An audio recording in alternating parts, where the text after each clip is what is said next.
ఏదైనా పని మొదలుపెట్టినప్పుడు లేదా ఏదైనా పని చేస్తున్నప్పుడు కొంతమంది వాళ్ళ చుట్టూ ఉన్న వాళ్ళ మాటలకి చాలా విలువనిస్తుంటారు. వాళ్ళు తప్పంటే తప్పు, ఒప్పంటే ఒప్పు అన్నట్లు తన తీరును మార్చుకుంటారు.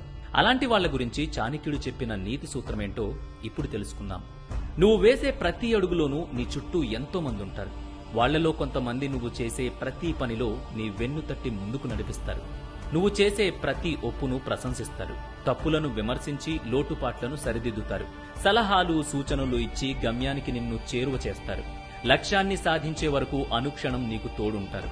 కానీ ఇంకొంతమంది నువ్వు చేసే ప్రతి పనిలోనూ తప్పులను వెతుకుతూ నీ ఆత్మస్థైర్యాన్ని దెబ్బతీస్తారు. నిన్ను అధైర్యపరిచి లక్ష్యం నుంచి దూరంగా నెట్టివేయడానికి శాయశక్తులా ప్రయత్నిస్తారు. నువ్వు చేసే ప్రతి పనిని విమర్శిస్తూ నువ్వు ఎందుకు పనికిరావంటూ నీ మనోబలం క్షీణించేలా చేస్తారు.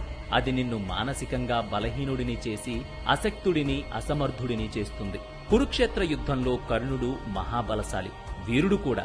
కాని అతడి రథసారథి శల్యుడు మాత్రం కర్ణుణ్ణి అనుక్షణం కించపరుస్తూ అతడి ఆత్మస్థైర్యాన్ని క్షీణింపజేశాడు.